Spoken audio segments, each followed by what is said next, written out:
As if the McCrispy couldn't get any better, Bacon and Ranch just entered the chat. The Bacon Ranch McCrispy, available at participating McDonald's for a limited time. Ba-da-ba-ba-ba. Reese's Peanut Butter Cups are the greatest, but let me play devil's advocate here. Let's see. So, no, that's a good thing. That's definitely not a problem. Reese's, you did it. You stumped this charming devil. The Purple Mafia, with your host, Paladino Joey. Well, we'll see. The doctors would disagree, but what do they know? So let's just say that you'll pay me because it's in your interest to pay me. Is it worth it? I mean, you've won. Do you want to wipe everybody out? I don't feel I have to wipe everybody out, Tom. Just my enemy. That's all. My father taught me many things. He taught me, keep your friends close, but your enemies closer. These are wonderful things that we've achieved, and there's no limit to where we can go from here.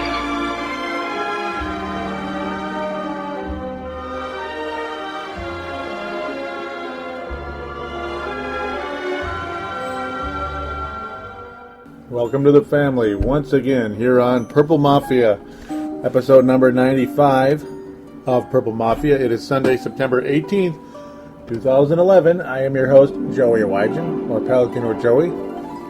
Thank you again, Dylan Richardson, at the beginning of the intro, who was kind enough to introduce me.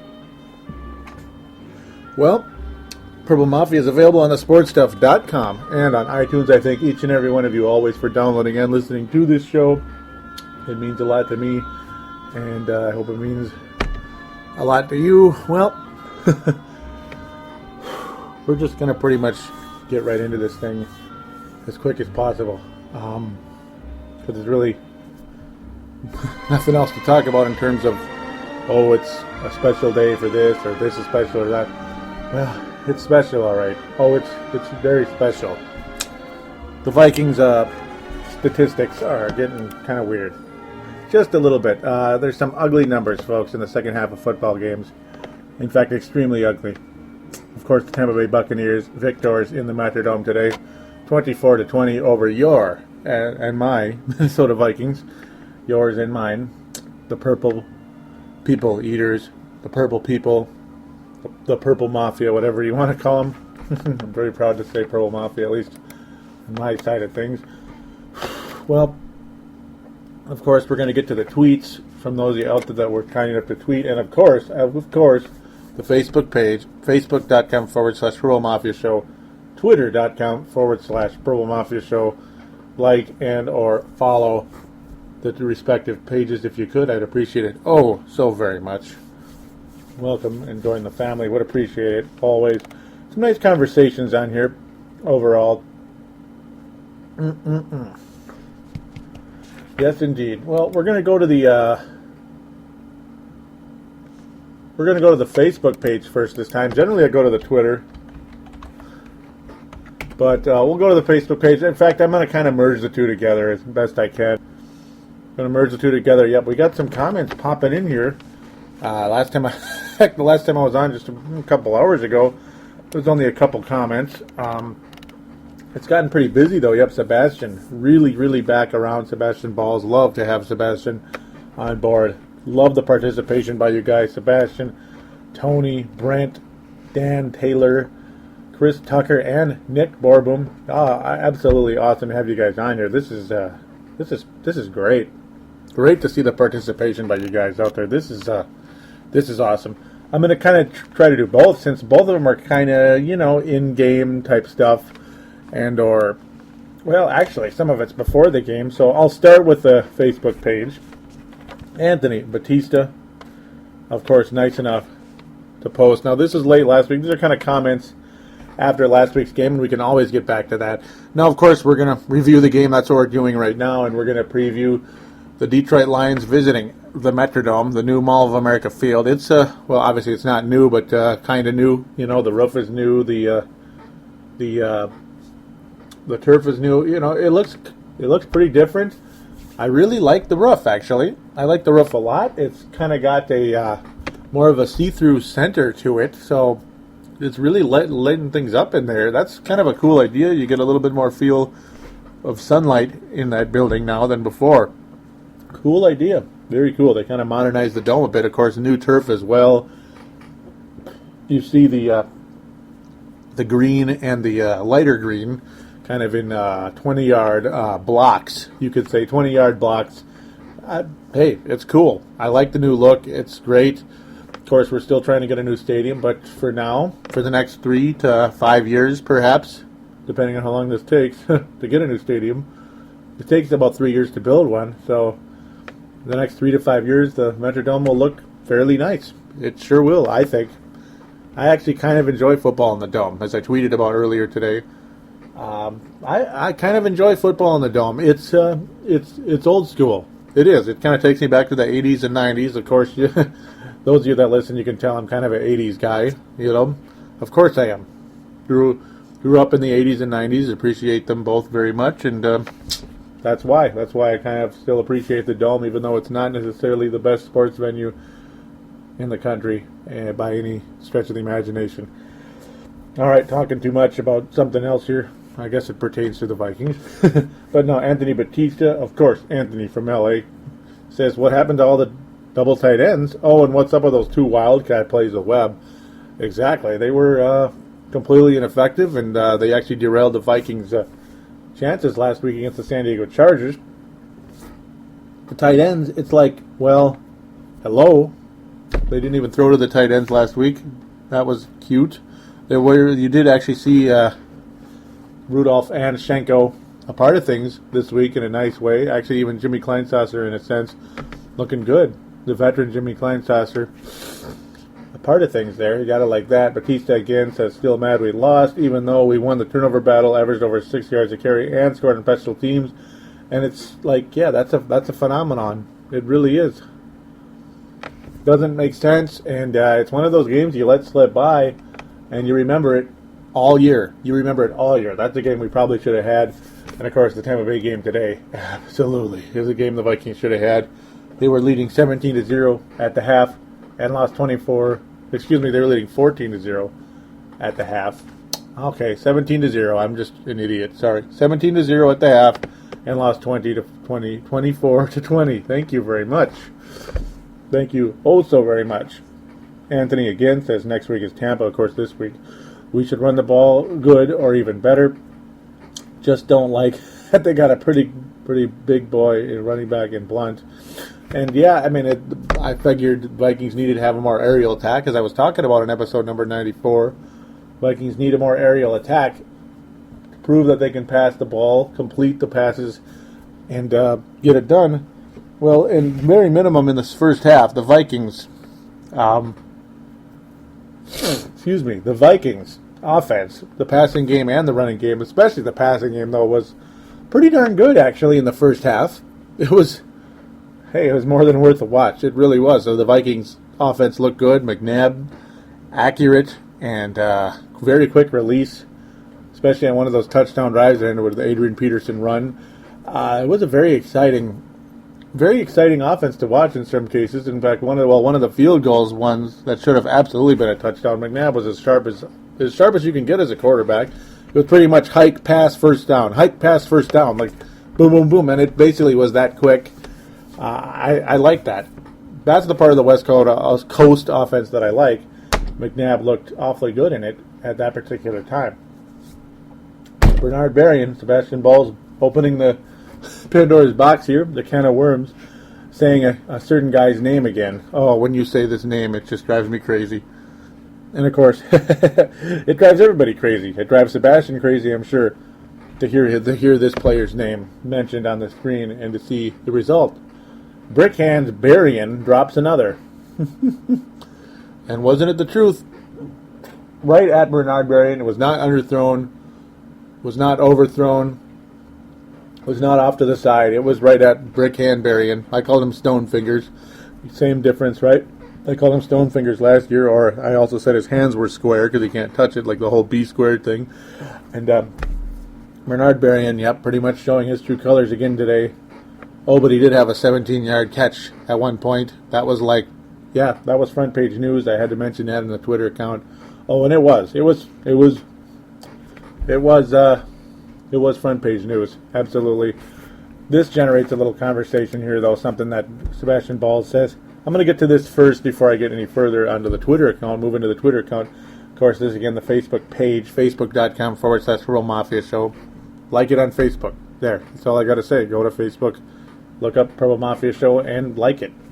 Notice there is a Purple Mafia group and page. Please go to the page, the one that says company underneath it. Okay, I would appreciate that also very much. Sebastian says, congrats Adrian Peterson for being the best running back, Vikings running back ever. Absolutely. Adrian Peterson is still just a kid in a lot of ways. He's, 25, 26? 26. He was born in 1985. Already the all-time leading running back for the Vikings, getting his 40. Okay, I'll get it one of these days. 53rd and 54th touchdowns in his career, of course, all with the Minnesota Vikings. Those are all-time record, surpassing Chuck Foreman, who had 52. Now, you look at the Vikings running back history, it's rich in terms of they've had solid running backs for many, many years. Yes, they have. That's basically what me and Sebastian were talking about down here. But but they've never had that mega star. They've never had the mega star running back, and that's why I was just jumping up and down back in April of 07, when a certain running back was taken with the 7th overall pick to the Minnesota Vikings. When he slipped here, I just was jumping up and down when I heard how the Redskins took this safety, whose name is escaping me. I don't know why. But maybe I'll get to it. Maybe it'll come back in a second. He's a guy, everybody thought the Vikings were going to wind up with that safety. Yeah, but Adrian Peterson happened to be there, and it's like, oh my God, it's unbelievable. This is the most exciting moment. It was the most exciting draft pick I've ever seen for the Vikings, ever. How many great draft picks have the Vikings had? Okay, Randy Moss. That was the other really, really exciting one. Culpepper one was interesting, but the result was mixed. It's a mixed opinion type of thing when you talk about Dante Culpepper. I think a lot of people, I think the majority would lean towards negative on Culpepper. Okay, I'm digressing a little bit here, but the Vikings have had lots of solid running backs in their history, but then they finally got that excellent once every 25, 30, 40, 51 years in this case, running back. The Vikings have never had that franchise running back. And they finally got it in 07.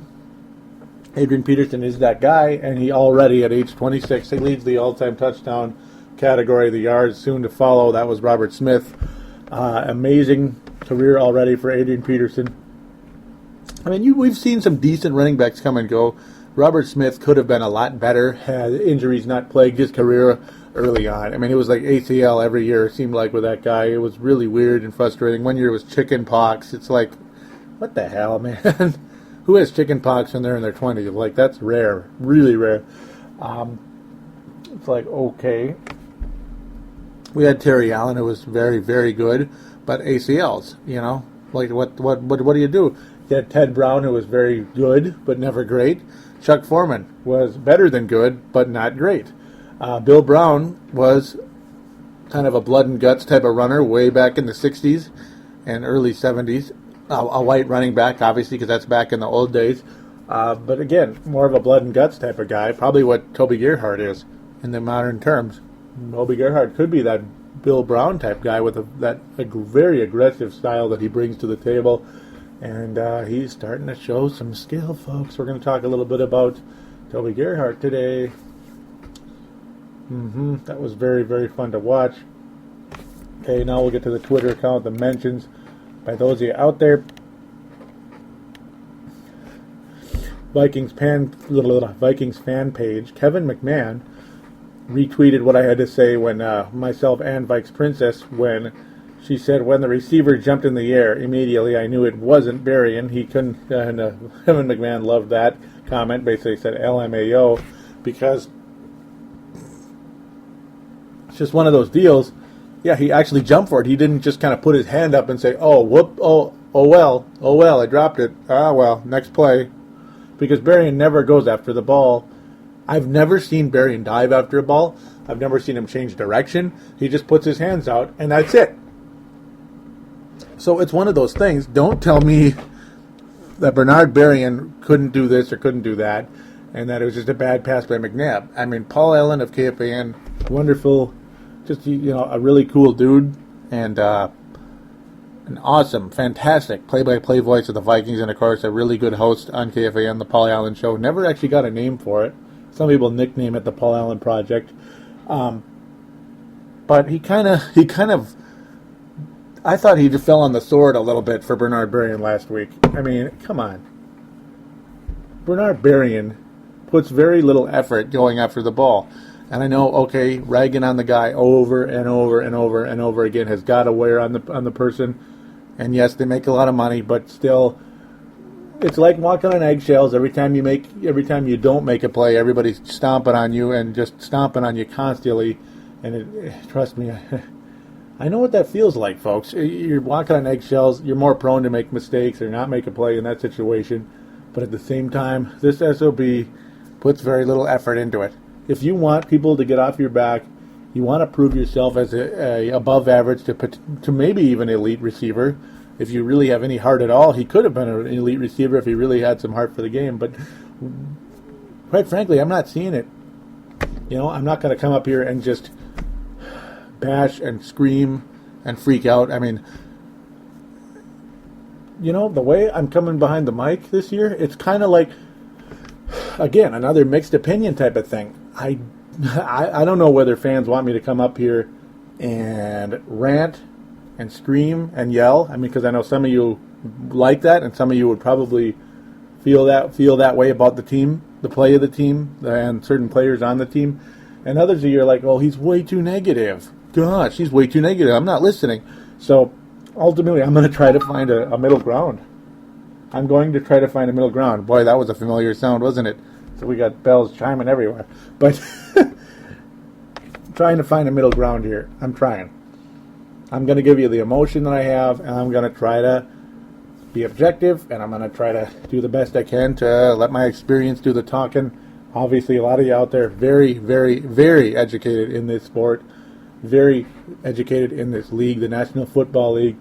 It's I love talking to you guys. I love hearing from you. That's why I like to have your participation on Twitter and Facebook. It doesn't cost you anything. You just talk with me, and you get you get mentioned on air. It's, not saying that you're some big shot because I'm all like, well, this guy said this. I'm not saying, that I'm talking to 7 billion people, because no, I'm not. Again, another situation going on with this team. I don't sense that there is I don't feel a lot of buzz from the fan base of this football team at all this year, at all. Vikings locker room closed down in Ridgedale because nobody was in it the last 2 years. Nobody was there after 09. So I'm kind of feeling a malaise with the fan base of this team, and I think that's unfortunate. Again, you guys have a right to choose what your hobbies are, and if you're sick of watching this team, I guess that's your choice. But I'm going to be here regardless of who's listening and who isn't. So as I continue to bounce around like I'm just being myself, I guess. Jay Dardis, I hope I'm saying your name right. I'm not sure if he's a follower. I think he is. Yeah, I think you're a follower and maybe a listener. I commented saying that, remember when we were fun to watch, and his response is, I know, I hate McNabb, and basically my response to him is, for me, it's not about hating McNabb, but it's like, it would be nice to see a little more urgency from this guy. And that's what Desjardins says, basically, when he's like, from day one, he has not made me feel like he wants to win, so I just don't like him. And I can understand that response. It's, you don't see an urgency from McNabb. No, you don't. Clearly the guy does have football in him. Yes, he does. It's just a matter of how quality football is it. Right now, mediocre McNabb. That's kind of what his nickname would be if I was going to come up here and just give him a nickname for how he plays here in Minnesota. Mediocre McNabb. He's a mediocre quarterback right now. He's not horrible. He doesn't make many mistakes, which is good, but there's no real sense of urgency from him. Really, there really isn't. Purple Love 021 Craig responds to what I say again. So it's kind of like they're retweeting and then responding to it, which I think is kind of cool. That way, they know. That way, they let you know what they're responding to, and that's kind of cool. I like that. I was basically saying it's nice to see Jared Allen playing well 2 weeks in a row, which, of course, is very rare. Jared Allen is one of the streakiest players I have ever seen in this game. Purple Love Craig says that the honeymoon is over with him and his wife, so it's time to play. That was funny. I like that line. That's about where it goes. But no, I got fooled again, guys. What did I tweet about last week? And Purple Love responded to me at the time the same way. Which is, totally understandable why he would agree with me, because the team looked solid. In fact, he looked more than solid in the first half.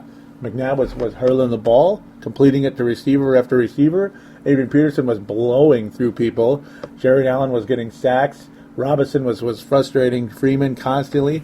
Abdullah was making plays. Hussein Abdullah is really good. Jamarcus Sanford greatly improved this week over last.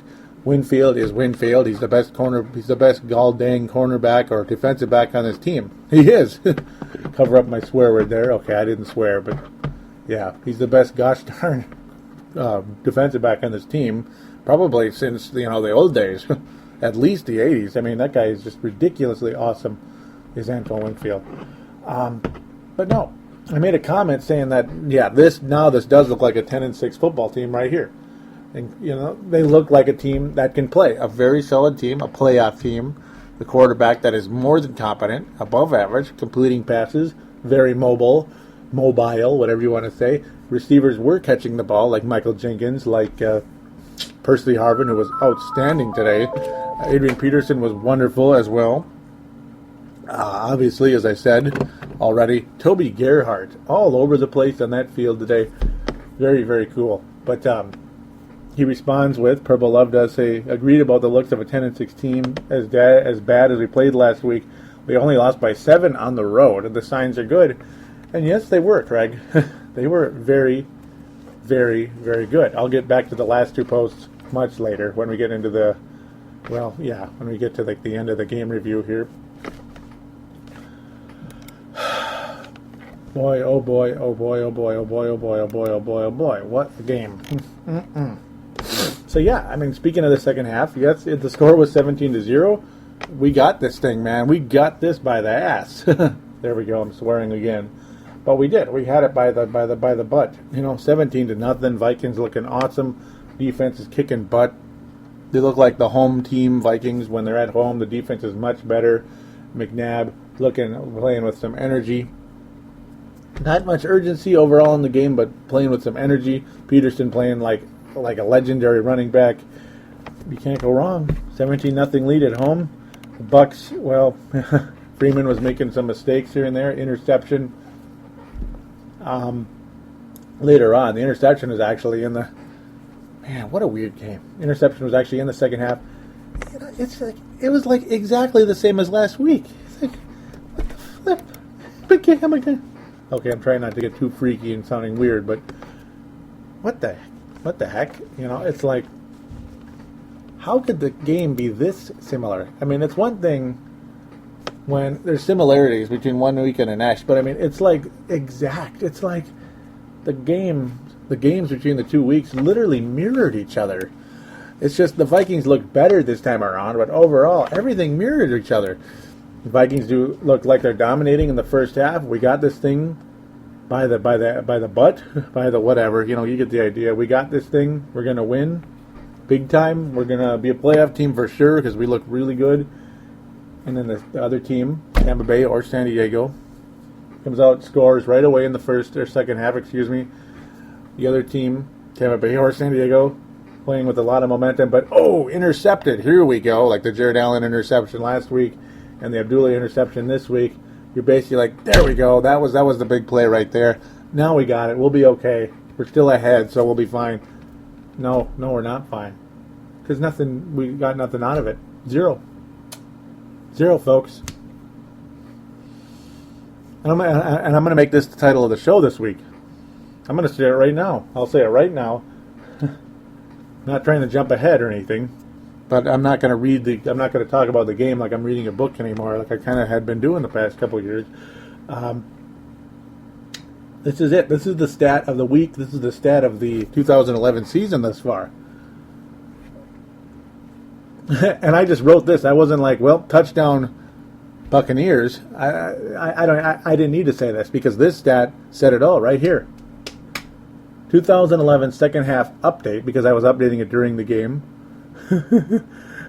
when it was 27-0 in the opponent's favor. The Vikes opponents 27-0 in the second half of games in 2011 thus far. 27-0. Oh, but the Vikings got a field goal on a very solid drive that ended up with just a field goal, unfortunately. Very frustrating due to some good running by Adrian. Actually, no, it was a great run by Toby Gerhardt, the 42-yard run by Toby. Vikings only got a field goal out of that. That was frustrating, but there it is. There's your first points in the second half of the year. But then there you go. 34-3 in favor of Tampa Bay. Suddenly within just 3 points were the Bucs. Yes, they were. 34-3. Tampa Bay. 34-3. The Vikes opponents lead the Vikings in the second half in games in 2011. That is just atrocious. Atrocious. And the Vikings defense again fell asleep. And it's like, well, at least the lockout's over because you can just feel we're going to lose this game. And then you had the Tyrell Johnson play, the big one. Josh Freeman threw the ball right to Tyrell Johnson's right up his grill, whatever the heck your words, whatever terminology you want to say. Right in the breadbasket, right on his numbers. There we go. That's the ultimate. And he didn't catch it. He just didn't catch it. He knocked it away. That's good. At least he didn't catch it. Or at least he didn't let the other guy catch it. I forget which Buck player. It was almost intercepted, but he didn't catch it. And that's it. That would have been the game had he caught the ball. Vikings would have had the ball with 1:40 left. You maybe need to get one. You just run the ball. You maybe need to get one first down. Maybe not. I'm not sure exactly. Probably need to get one first down. I forget what the timeout situation was at that point in time. Oh, and we'll be talking about timeouts, folks. We'll be talking about timeouts in a couple of seconds. And I think a lot of you know what I'm talking about out there. Mm-hmm. But no, that's all we would have needed to do. Possibly just run for one first down, and the clock could have ran out. But no, the Bucs ended up getting a first down on the next play. Like clockwork, Bucs were first and goal on the 5. It's like, we're dead. Oh, and yes, we were. Yeah, we were dead. Mm-hmm. Of course we were. Josh Freeman is the captain comeback right now, and that's why he's the main reason why the Tampa Bay Buccaneers were in the playoff hunt last year. LeGarrette Blount, also a big running back, who did get 2 touchdowns today, as warned by Anthony from LA on the Facebook page. He had 2 touchdowns as well. And in fact, he scored that touchdown on the next play with only 31 seconds left. Yeah, did you hear what I said? 31 seconds, right? Well, there was about 1:40 left. There was about 1:40 left it felt like a couple seconds ago. Well, because the clock never stopped, did it? Well, how many timeouts did the Vikings have? How many timeouts do you think the Vikings had? They had all 3 remaining. This is beyond belief! There's your story right there, folks. There's your story. You want something to talk about when it comes to the Vikings on one of the many, many reasons why we did not win this football game today. That's one of the reasons. That's one of the reasons. Decisions like that are unforgivable. What was that? A minute 44, a minute 40, whatever left. You don't use a single timeout to stop the clock? You know how much? The Vikings had 14 seconds left, trailing by 4. Trailing by 4. You have to go all the way downfield to have any chance in this game. And you don't use any timeouts to stop the clock? I mean, the Bucs were either going to turn the ball over on downs before the clock ran out, or they were either going to turn the ball over on downs, they were going to try to tie the game up. you have to use timeouts in that situation, Leslie Frazier. You have to use timeouts in that situation. And he didn't. And I don't know why. I really don't. I'm actually kind of a little bit surprised that this wasn't really brought up that much. Maybe I'm missing something and it was brought up and people are screaming about it all over the town, but I'm not seeing it. This is a game the Vikings beyond should have won. Like last week, the Vikings had the game and slipped out of their hands, but on paper they were absolutely dominated.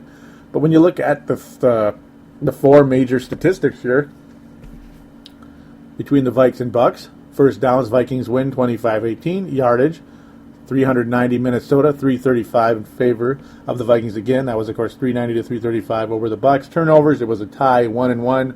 Time of possession, 33 minutes and 30 seconds in favor the Vikings, 26-30 for the Bucks. That's a 7-minute advantage for the Vikings right there. And that's a decent amount of time. No, the timeouts are not the only reason we didn't win the game. But that is a huge, huge, horrible mistake by Leslie Frazier. I'm sorry to say this, because I like him. I like him a lot. I like the personality he brings to this football team. I like the way he treats people. But, come on. Where were you on that one, man? That's a lot of time that you could have had to bring the team downfield, to at least have a chance. I mean, do you want to win, or do you just screw it? If the Bucks score here, we lose. Is that basically was that the strategy there, or does someone has a better answer to that? I'd really appreciate it right now, because I'm not seeing any answer to that question right there. That's a big question I'm throwing on the table right now. What was that? Seriously, what was that? Again, I love you, Leslie Frazier. But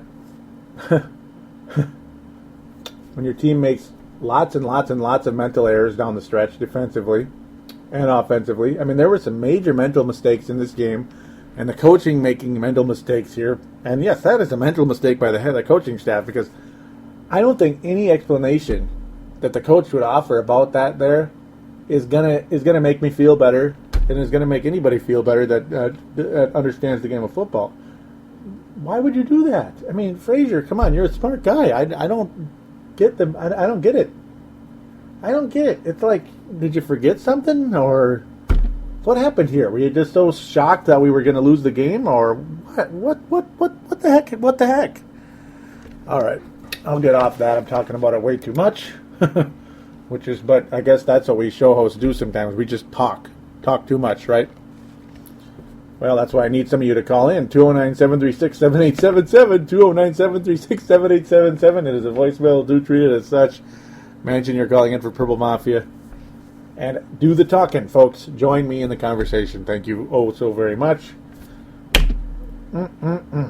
Well, Sebastian Bowles says, okay, Vikes, we let up a touchdown. Now let's at least get a field goal. And, of course, the Vikings' response in the second half, nothing. But no, the other big play of the game, the other major reason we lost, this was a huge momentum turner when the Tampa Bay Buccaneers did the onside kick. And it worked. Oh, it worked all right. It worked. Another just Vikings caught off guard. They had the wrong team out there. They weren't expecting the onside kick. They didn't have the hands team out there. That's why the coaches are paid, I guess, to be ready for situations like that. Players sometimes aren't prepared for whatever reason. Maybe it's their own fault. Is it the coach's fault? I'm just going to stand neutral on that for the time being. Okay? I've already ranted enough about Frazier on episode 95 already. Woo, episode 95. We're getting close to 100. Don't tell anybody though. I've already ranted enough about Frazier on this episode, so I'm going to give him a break for now. I'm going to stand neutral on that. I mean, the coaches and the players are to blame for that. End of conversation. Sebastian says, F our defense. And, the offense wasn't giving the defense enough time to rest. That's a huge problem. Yes, it was, and it's very similar to last week. So, there you go. I mean, the defense Did not make good plays, though. They made some huge mistakes. Don't know what's going on. Really, they were giving up big plays again. Partially because they're tired, partially mental errors, partially because they just not. Some of them just aren't that good. Cedric Griffin, really, I've had about enough of Cedric Griffin already. No, actually, no. Cedric Griffin is okay sometimes. The guy I've had enough of for the time being is Chris Cook. I mean, he's always hurt. And I mean, he's always hurt. He's the Justin Morneau and Joe Mauer of the Vikings. I'm sick and tired of players that are constantly hurt. There's always something wrong. You know, they have a hangnail, so, they're just not going to make it this week. Or they're just going to have to sit out the rest of the game. If it's a serious injury or not, I'm still tired of it.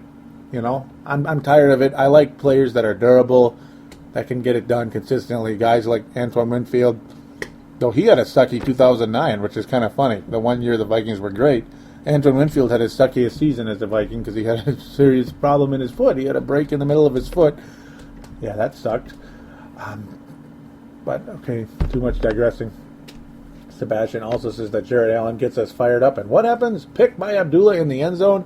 That's where it looked like maybe the Vikings could turn the momentum back their way.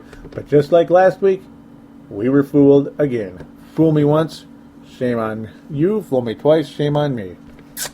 Well, shame on me because they did fool me twice. They probably fooled a lot of you out there too. Sucks. Tony Coleman, this post says it all. A repeat of last week. We rock in the first half. We screw the pooch in the second. Ooh, that's intense. What a major disappointment. Ooh, wow, that was cool. That's intense. It's like, to me, this one was worse, folks. This one was worse because we were at home. We resembled a legitimate offense today in the first half. And at least one of those drives in the second. And, we're at home. The defense was better here than over there overall. The San Diego Chargers have more talent than the Tampa Bay Bucks. They just do. And, of course, a road game in San Diego, like the Vikings never win there. The Nike Vikings never win in Tampa either, as you guys probably know, those of you that are a little bit old enough to remember, especially when the Bucks were in our division long ago in a galaxy far, far away. This one was the big one right here. This is a season-changing loss, folks. Yes, it is. You lose at home to the Tampa Bay Buccaneers after winning 17-0. This is a season-changing loss. Yeah. Yep. I mean, the morale of the team has to be low right now after this. They're going to tell you all they want about, this and this and that and that. We're all fine. No, you're not fine. You don't lose games like this at home. You don't. And no one's going to take them seriously. And I guess the malaise of the team, the malaise of the fan base right now shows that.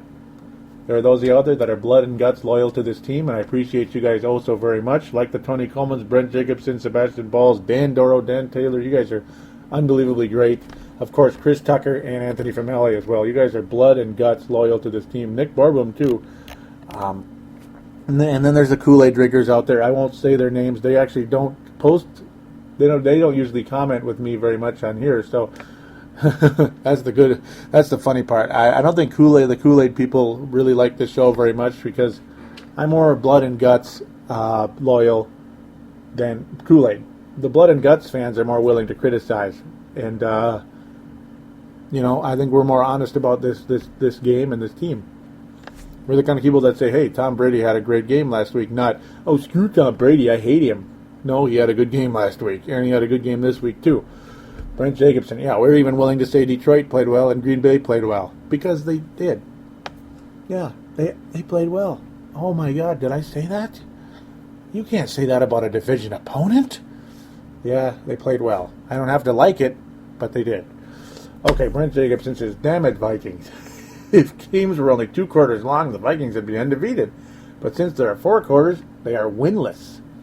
What the hell happens at halftime that they seem to lose sight of how to win?" That is an awesome post, Brent. It's an awesome post. It's like I'm speechless with that. Yeah, I mean, because it's so true, it's not even funny. It's unprofessional. I'm embarrassed, and This is what I posted on there, basically. It's like, I'm embarrassed as a fan. I'm embarrassed as a host of the show in terms of... I'm embarrassed, man. I'm embarrassed with how things have taken place the last two weeks. I love the team and the show, but embarrassed with the product and lack of vision. I'm very embarrassed with the lack of vision of this football team at this particular time. Here is another very passionate fan right here. Very passionate fan. Dan Taylor out of the UK says, "What in God's name was that? A second half meltdown again? Sweet Jesus, this season sucks." Woo! Now that's intense, and you know what? Who could disagree with that? Who could blame Dan Taylor or anybody else for being extremely upset with the outcome of this game? Now, last week sucked, and it was infuriating, but this one was worse. This was worse, and I already told you why. Again, I love your passion, Dan. It's unmatched. And I'm going to be honest with you, folks. I was very quiet the past 2 weeks watching these games. I think I mentioned it on last week's show in episode 94. I was very quiet watching this team play today. Extremely quiet.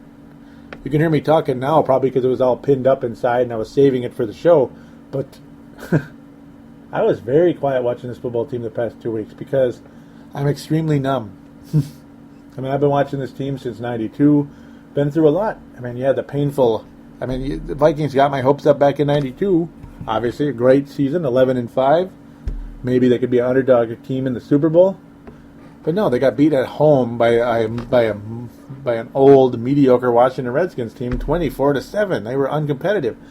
94, Warren Moon's here. Oh my God, we're going to the Super Bowl. This team hasn't had a great quarterback since Fran Tarkenton. Oh, we got Warren Moon. We lost at home to the Chicago Bears after a mediocre 10-6 season. With the team with that much talent to be that mediocre, that sucked. The best defense in the league. Terry Allen was back. Chris Carter was emerging. Jake Reed is emerging, and you're 10-6, and you lose a home game to the Bears. Oh, come on! Ooh, those are just the small disappointments. Because then you go to 98. Yeah, we go to 98. We know what happened there. 15-1 season, you lose at home to the stupid Falcons. A bloated record of 14-2. Here we go again, 2 years later. Vikings look amazing. Then Culver gets hurt. They lose the last 4 games, go from 11-1 to 11-5. Lose home field advantage in the NFC Championship game, and of course that caused the Vikings beyond belief. They didn't even show up to play in that game. They just were mentally defeated, and they lost 4-1-0. And then a long 8 years later, of long years of bad football and mediocre football, the Vikings bring in Favre, kick major butt, go all the way to the NFC Championship game, and turn the ball over 6 times when they had that game in the bag. About 6 times, and threw the ball away 6 times. So, again, that's why I was a little numb. I've been numb the past 2 years here. Like last year, I was real quiet watching all those games. Came on here and ranted a little bit, but it's stuff like that, Yeah, you get very numb. You get very numb. We've been through a lot. Those of you that have watched this team for 20 plus years, you've been through a lot, folks. This is season 20 for Palladino Joey. Enough of my talking about that. You can read what I say about... I make a statement about Leslie Frazier saying that this right here is going to get him fired. Yep. This type of situation is how coaches get fired. Giving up huge leads, the same mental mistakes over and over and over again, especially late in games. Kurt Rambis, Timberwolves, mental mistakes, blowing huge leads. And the Timberwolves had a horrible record, and the coach got fired. Same exact symptoms that I'm seeing with the Vikings right now. Yeah. So you see the same mistakes over and over again, and blowing leads. It's okay, I'm repeating myself, but it's like if you didn't understand it the first time, you will now. But you get the idea there. Leslie Frazier, hey, he's not on the chopping block yet, but this kind of stuff can put him on the chopping block very, very soon. Because these are football games that were left on the table. the Vikings could be 2-0 so easily it's not even funny. Now, I know people said that about games last year, but this team couldn't complete a pass last season for their life. And Adrian Peterson was bottled up so bad, you couldn't even believe it. So, I mean, there was nothing the Vikings offense could have done last year to win those games against Miami and New Orleans and all the other stupid games in between, or later on, excuse me. So there you go. Those are the symptoms right there. Those are symptoms of bad coaching, folks. And, well, I'm going to leave it at that. I'm not coming on here calling for Frazier's head. But I'm putting out the Frazier getting fired watch. I'm going to issue a Frazier getting fired watch. You know, like how they say in weather, tornado watch. I'm putting that up. I'm putting a little box up. It's just a yellow one. It ain't red. It's not a warning. But there it is. So we'll have to see some dramatic changes next week against the Detroit Lions when they come to the Dome. Almost done with the game review. Chris Tucker says, if I have to watch Tyrell Johnson drop another sure pick, I'm going to throw up. What a horrible loss. Thank God Kevin Williams is back next week. We need all the help we can get. Without a doubt, Kevin Williams is an addition from within right there. Absolute addition right there. We'll take it. Question is, who goes to the bench? Doyle or Guyan? Guyan didn't have the major penalty problem like he did last week. I think he's an outstanding defensive tackle. I actually think that Troy Guyan has a chance to be pretty good in this game. A lot of you have heard me say that probably too much. So I'm hoping Guyan and Kevin Williams are together, but we'll see. Maybe they're too similar. Maybe I need the run-stopping Doyle in there instead. Nicholas Borboom. Nick Borboom. Awesome. Welcome aboard Purple Mafia, buddy. Nick Borboom. Yes, sir. Great to hear you. I mean, you got to post more often on your... So, his comment is, hate to say it again, but the other Vikings, the choke artists, are coming back again. They show promise, then just like that, poof, it's gone. I don't know what it is about this team. They get a good lead and then blow it. Seems like it's a ritual for this team. I just hope they get their collective butts in gear. Else going to be a long season. Else it's going to be a long season. How much more can the fans take? Oh my. Yep, that was an awesome post, Nick. Absolutely.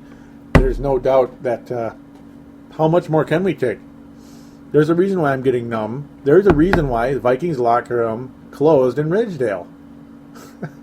And you know, I hate coming on here and saying that kind of stuff because it's so negative, you know, when I'm coming on here and saying, well, there's a reason why they closed that Vikings locker room in Ridgedale.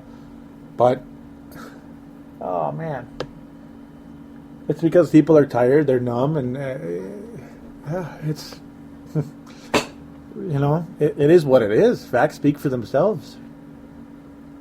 Yeah, what more can I say? I just wish so much. I wish so much that the Vikings could have pulled through in both of these games, and they so could have. But they didn't. And that's how we're going to have to leave it. And boy, that was a very, very long game review, very emotional. And do you blame me? I don't think you can. So I'm going to take a quick break. We're going to preview Detroit, and we will eventually call it a show. We'll be right back right after this.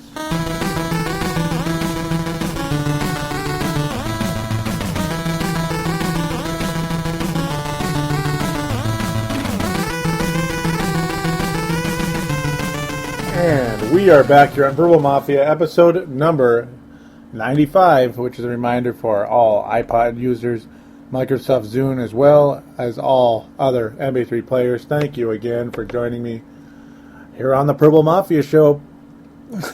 Well, two quick things before we get to the preview.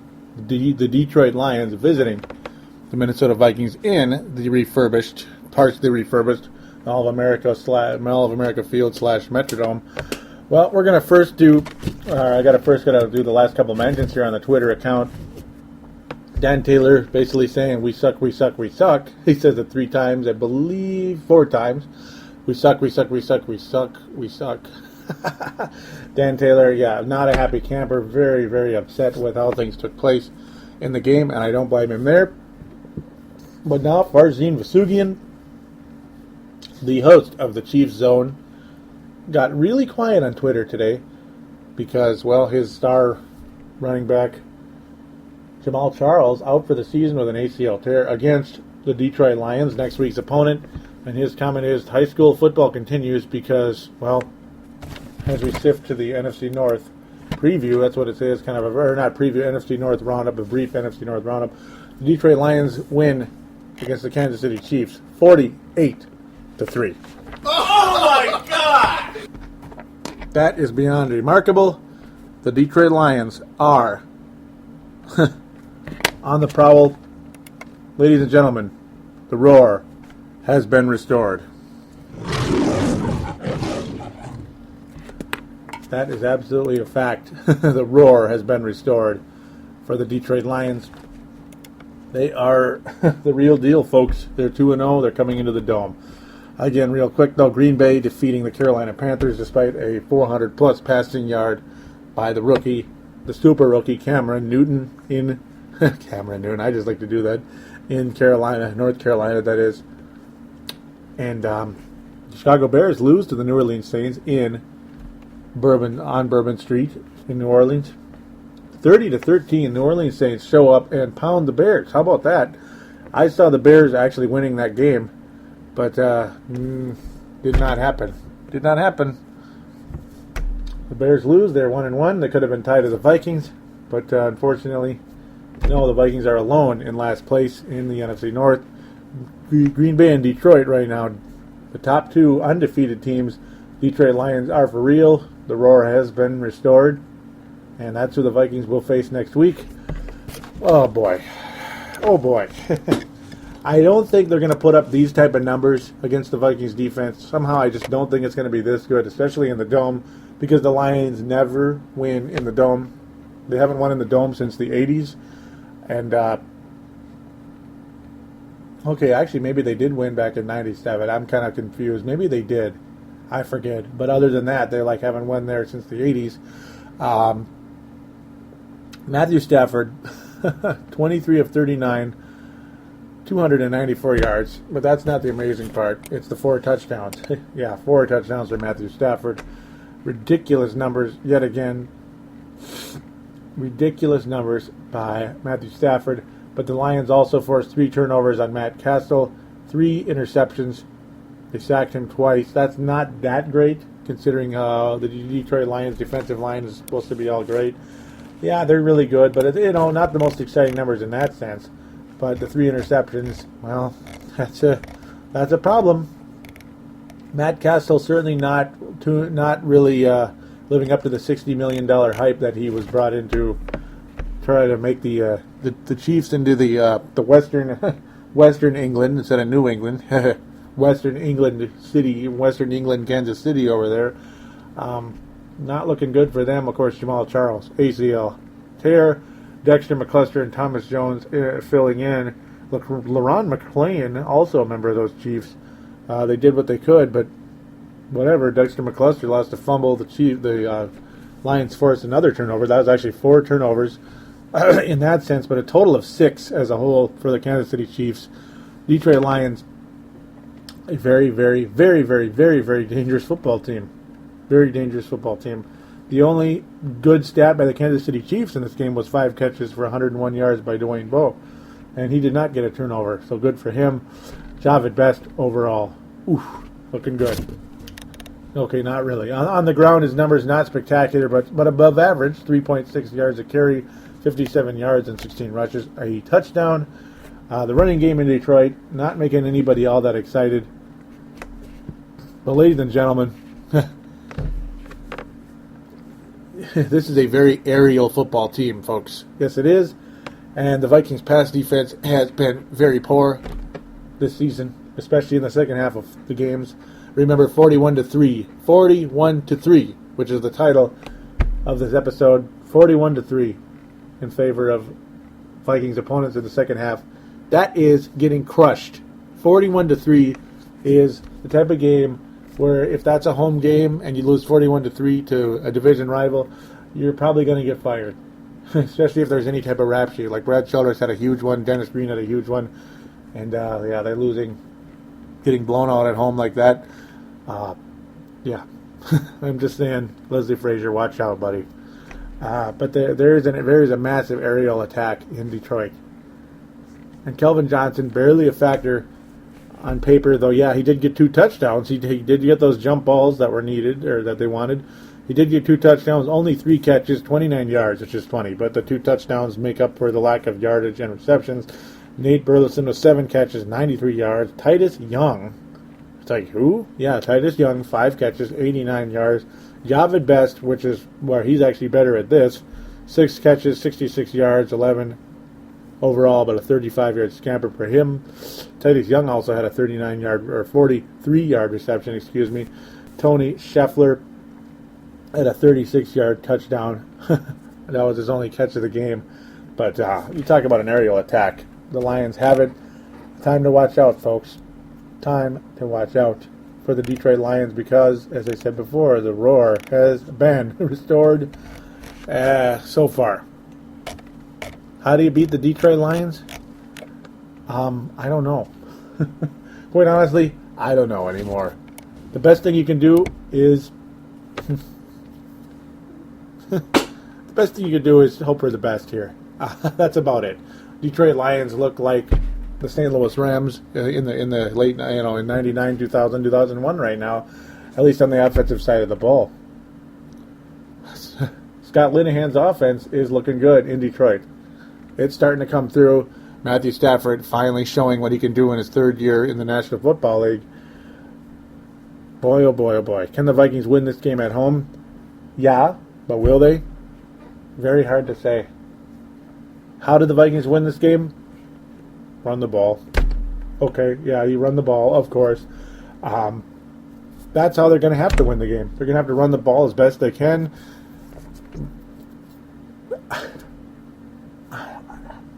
I'm having a really hard time picking the Vikings beating Detroit, even though they never lose to Detroit at home.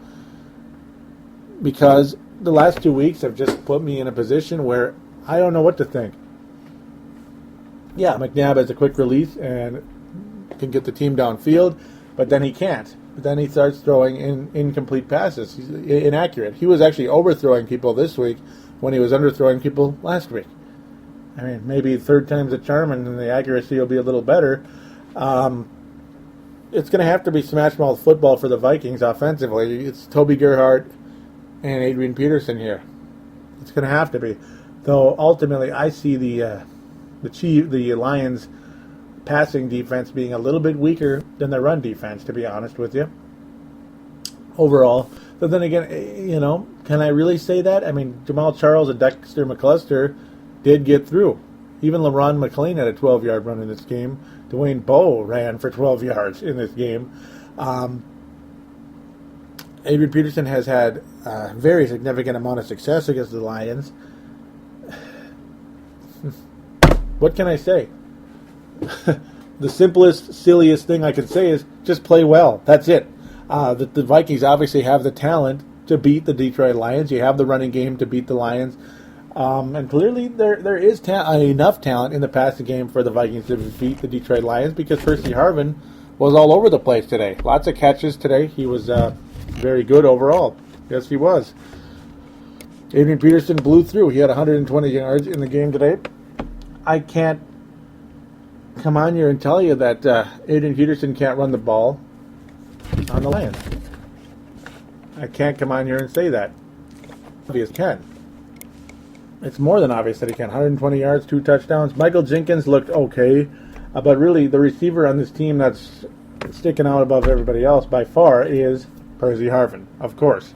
He's kind of a catch-and-go guy. He's a possession receiver. He's becoming a real-life possession receiver, which would be the first of his kind on this team since number 80 donned the purple, that being Chris Carter. He was kind of quietly becoming that. Harvin did lose a fumble today, which is awfully frustrating. Yeah, officially. It's kind of like, what do you do? Bernard Berrien, yep, 1 catch. You want to be able to say, okay, I'll throw the ball to Berrien. Here we go. No, don't throw the ball to Berrien. Just don't. Just don't. It's not getting you anywhere. It's meaningless and pointless. There is no chance Bernard Berrigan is on the roster next season. Zero zip nada.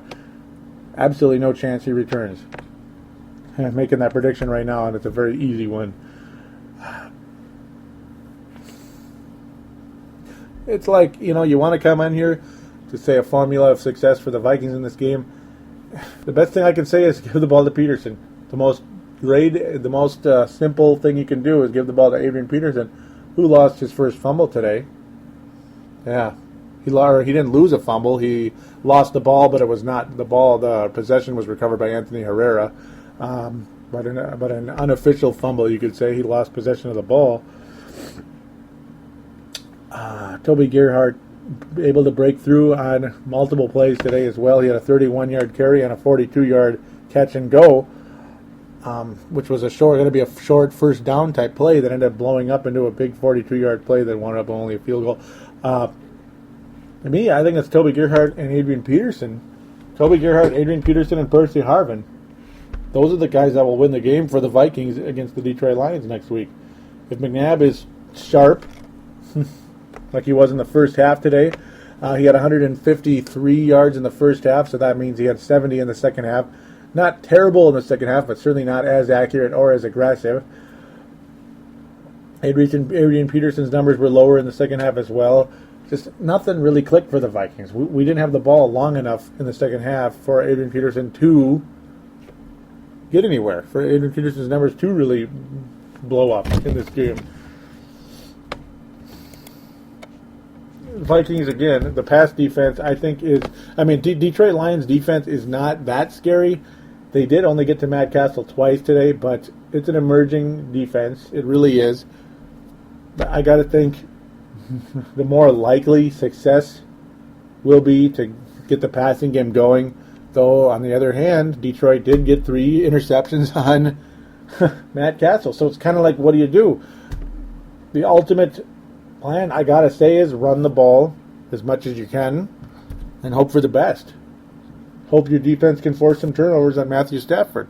He is a young quarterback who's very talented, but in his position, he's played minimal football, folks, in 3 years. He's not played that much. His experience level is not high. Take advantage of it. Somehow, some way, take advantage of it. Hussein Abdullah, unfortunately, is just in the same boat. Minimal experience as well. Jamarcus Sanford, even less. Antoine Winfield, well, he's getting older, and he's not the biggest turnover guy, but again, do what you can. Cedric Griffin is disappointing, but maybe one of these days he figures it out again and he starts playing like he did in 2009 before the devastating ACL tear. I mean, it's going to really be the Percy Harvin, Gerhart, and Peterson. They're going to have to really carry things in this coming game. Jared Allen was excellent against Detroit a few years ago. I remember that very well. We'll see if he can do it again. Hard to say. Jared Allen did get a sack today, which was nice. Brian Robinson, though, a really dumb penalty along the way. Jared Allen also with a major mistake in this game, another penalty for him, lowering his shoulder on the quarterback after he'd thrown the ball. Boy, I'm bouncing around a lot, but it's one of those games where there's so much to talk about, and you can't say it all without sounding like a crazy person.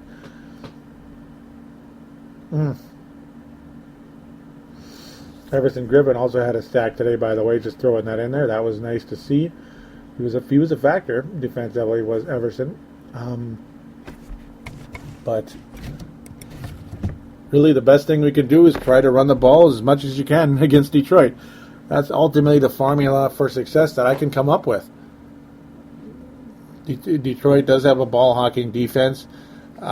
They do give up yards, but they force turnovers. And they do give up yards on the ground, which is good. They do give up yards. I mean, Kansas City had short spurts of some good numbers on the ground before they couldn't run the ball anymore because they were down by 1 billion points. You can't really run the ball when you're trailing when you're trailing in a game. You just can't. Not unless it gets to a point where it's so out of hand that it doesn't matter anymore, which I guess it did become eventually. So with that, can I predict the Vikings to win in this next game? I guess.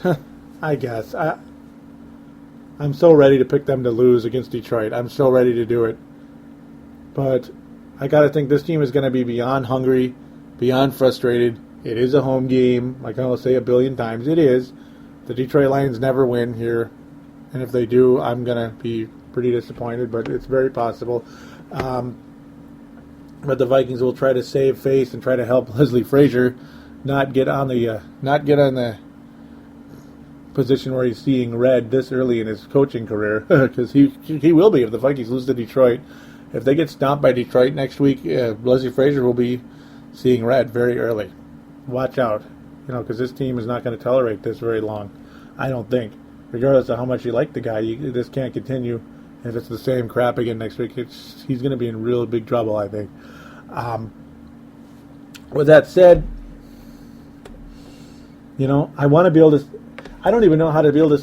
It's really hard to come on here and say the Vikings are going to torch the Detroit Lions, because they just, so far they've taken teams apart and teams have not scored on them. That's pretty much been the case for the Lions so far going on. But then again, actually, yeah, they beat the Buccaneers in Tampa Bay. Clearly they can win on the road. The Buccaneers were able to score, was it 20 points on the man, I picked the Vikings to win 24-20 over the Bucs. Isn't that crazy? And then they lose 24-20. I was close. That's funny. But I guess Minnesota is going to win 24-21 against the Detroit Lions. The Vikings defense will be the best defense that the Lions have faced thus far. Tampa Bay does give up yardage. Yes, they do, and the Vikings showed that today with 390 total yards. I think the Lions do find a way to. I think the Vikings defense will be better than the Vikings defense will be better than what Detroit has seen thus far. Kansas City's defense just don't know what's going on there. That's just a phenomenal game by Detroit. But it will be the best defense the Lions have faced. The Lions again have a very, very tough history in the Dome. I think it'll be Detroit's little hiccup here in their road to a potential playoff season here. But this will be a hiccup for them. Minnesota wins 24-21. Stafford will have a couple of interceptions, in my opinion. Believe it or not, Stafford is going to throw 2 interceptions, I'll say, and 2 touchdowns in the game. Job at best will probably have the other on the ground, or maybe a turnover by the Detroit Lions. Defense will generate a touchdown of some kind. So we'll see what happens. But I think Adrian Peterson has another huge game. And I wouldn't be surprised to see Toby Gerhart get in the end zone as well. I think the running game is going to be the focus going into next week. And maybe, just maybe, we'll finally see a deep pass by Donovan McNabb. But don't count on it. As much as Bill Musgrave is going to promise it in the newspaper, it doesn't seem to translate on the football field. It's just talk. Talk and action are 2 very, very different things. And the Vikings' actions have not shown any such thing as a deep threat thus far this season. So with that, I'm going to conclude episode number 95 and give you the contact details once again. Please do join the message boards on thesportstuff.com. Go to the front page of the website on thesportstuff.com. Click on the button that says TSS Sports. Simply click register. Then you can be a part of things after you have created your screen name. You can go into the message boards, talk about the teams in the divisions. The teams are split up into divisions. The forums are. That way it's more of an open conversation with other members in our division, and it makes things much more interesting that way. I like that idea by Dylan Richardson, who is a Bears fan that lives in California. Interesting combination, but there's a Viking fan that lives in Mississippi as well, named Cedric Paulding. Gotta like that. And of course, Viking fan in Scotland and UK, Australia. Love you guys out there. You know who you are. Love you guys. Yeah. But that's the idea. Get on those message boards. Appreciate it. Oh, so very much. Don't forget about the phone lines, 209-736-7877, 209-736-7877. It is, again, a voicemail. Do treat it as such. Mention which show you are calling in, which is Purple Mafia. Then do your statement, shout out, comment, or opine, whatever it is. Enjoy your time on the air. It'll be fun to hear you and I'm sure you'll enjoy hearing yourself as well. Why not? It's fun. It'd be great to have you on there. Don't forget about the Facebook page and Twitter account, facebook.com/Purple Mafia Show, twitter.com/Purple Mafia Show. Like and or follow those respective sites in kind. All right, so thank you very much again for listening. Please, out there, those of you that enjoy the show, tell a friend about the show. Bring them on board. Could use all the help I can get right now. Please do join the show. I'd appreciate it also very much. Do listen. Get your friends to join the Facebook group and or follow the Twitter. Would appreciate it also very much. Again, good luck to the Minnesota Vikings. They are absolutely going to have to win next week in every way. They're going to have to win it for themselves and for the fans to try to salvage this season, because you go down 0-3, not only are you going to have a losing season, most likely, but your fan base is going to get really, really bored. And it's worse when your fan base is angry is one thing, but when your fan base gets bored, it's another. And it's not a good thing. Not a good thing. That's why Vikings locker room closed, because the fan base got bored. All right, well, after the roar gets a hiccup next week, we'll have episode number 96 of Purple Mafia. But until then, do take care, everybody.